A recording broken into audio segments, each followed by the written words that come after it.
రైతు సోదరులకు స్వాగతం. వర్షాలు ముందే వచ్చిన జూన్ మాసంలో 32% లోటు వర్షపాతం నమోదైంది. జూలైలో అది కవర్ అయ్యి సగటు వర్షపాతం కన్నా కూడా జూలైలో ఎక్కువ వర్షపాతం నమోదయ్యే అవకాశం ఉందని భారత వాతావరణ శాఖ తెలిపింది. మరొక ముఖ్య విషయం, కృష్ణా ప్రాజెక్టులకి జూన్లోనే పెద్ద ఎత్తున వరద వచ్చింది. జూలైలో కూడా కొనసాగుతోంది. 42 సంవత్సరాల తర్వాత కర్ణాటకలో ఆ కావేరీ నది మీద ప్రాజెక్టు మొదటిసారిగా జూన్ మాసంలోనే నిండిపోయింది. ఆ కావేరీ నది జలాల కోసం ఆ కర్ణాటక, తమిళనాడు ఎన్ని యుద్ధాలు చేస్తున్నారో మనందరికీ తెలిసిందే. ఇక కృష్ణా నది మీద వరద ప్రవాహాన్ని మనం ఒకసారి పరిశీలించినట్లయితే ఆల్మట్టి డ్యామ్ ఇప్పటికే నిండిపోయింది. అక్కడ నిల్వ చేసే సదుపాయం ఇక లేదు. జల విద్యుత్ ద్వారా ఒక 36,000 క్యూసెక్కులు, స్పిల్వే ద్వారా 90,000 క్యూసెక్కులు, మొత్తం 116,000 క్యూసెక్కులు నారాయణపూర్ డ్యామ్కి రిలీజ్ చేస్తా ఉన్నారు. నారాయణపూర్ డ్యామ్ కెపాసిటీ 37 టీఎంసీలు, 32 టీఎంసీలు ఆల్రెడీ ఉంది. ఇక కుషన్ కోసం 5 టీఎంసీలు గ్యాప్ పెట్టుకున్నారు. వచ్చిన వాటర్ మొత్తాన్ని 116,000 క్యూసెక్కులు జూరాల ప్రాజెక్టుకి రిలీజ్ చేస్తా ఉన్నారు. జూరాలకు చేరేసరికి 158,000 క్యూసెక్కుల ఫ్లడ్ వచ్చి చేరుతా ఉంది. జూరాల ఎగువ ప్రాంతాల్లో కురిసిన వర్షాలతో జూరాల్లో 11 యూనిట్స్లో కూడా ఎగువ దిగువ విద్యుత్ కేంద్రాల్లో జల విద్యుత్ ఉత్పత్తి చేస్తూ ఉన్నారు పెద్ద ఎత్తున. ఇక జూరాల కెనాల్కి ఒక 600 క్యూసెక్కులు రిలీజ్ చేశారు పంటకాలకి. జూరాల నుంచి 14 గేట్లు లిఫ్ట్ చేసి జూరాల ప్రాజెక్టు నుంచి 158,000 క్యూసెక్కులు పైగా వరదని శ్రీశైలం ప్రాజెక్టుకి రిలీజ్ చేశారు. ఇక తుంగభద్ర నుంచి కూడా పెద్ద ఎత్తున వరద వచ్చి చేరుతా ఉంది. తుంగభద్రలో ఈ ఏడాది 80 టీఎంసీలకి పరిమితం చేస్తూ ఉన్నారు కాబట్టి తుంగభద్రలో వచ్చిన ఫ్లడ్ మొత్తం శ్రీశైలం ప్రాజెక్టుకి వచ్చి చేరుతా ఉంది. మొత్తం మీద శ్రీశైలం ప్రాజెక్టుకి తాజాగా 166,000 క్యూసెక్కుల వరద వచ్చి ఎగువ ప్రాంతాల నుంచి వచ్చి చేరుతా ఉంది.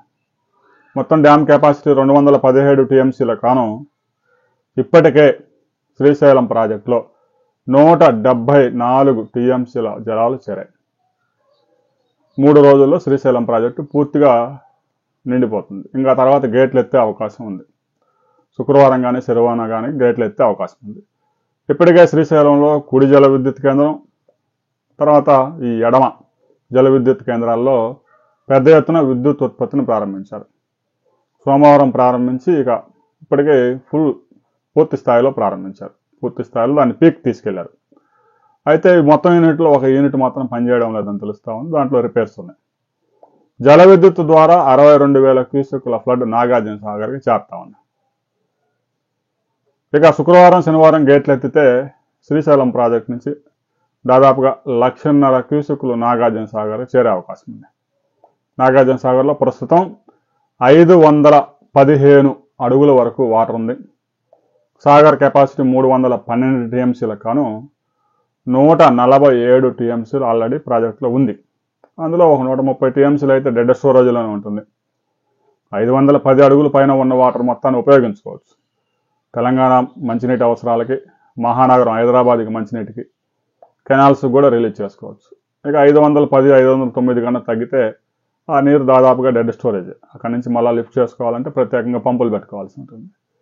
ఇక నాగార్జున సాగర్ కూడా ప్రతిరోజు శుక్రవారం శనివారం నుంచి ప్రతిరోజు 3 టీఎంసీల జలాలు చేరే అవకాశం ఉంది. నాగార్జున సాగర్లో ఇంకా ఒక 160 టీఎంసీల గ్యాప్ ఉంది కాబట్టి జూలై చివరి నాటికి నాగార్జున సాగర్ కూడా దాదాపుగా 300 టీఎంసీలకి చేరే అవకాశం ఉంది. ఆ తర్వాత నాగార్జున సాగర్లో కూడా విద్యుత్ ఉత్పత్తి చేసి పులిచింతల ప్రాజెక్టుకి రిలీజ్ చేస్తారు. ఈ పులిచింతల ప్రాజెక్టు మొత్తం కెపాసిటీ చూసిన 45 టీఎంసీలు, అందులో ఒక 22 టీఎంసీలు ఆల్రెడీ పులిచింతల్లో ఉన్నాయి.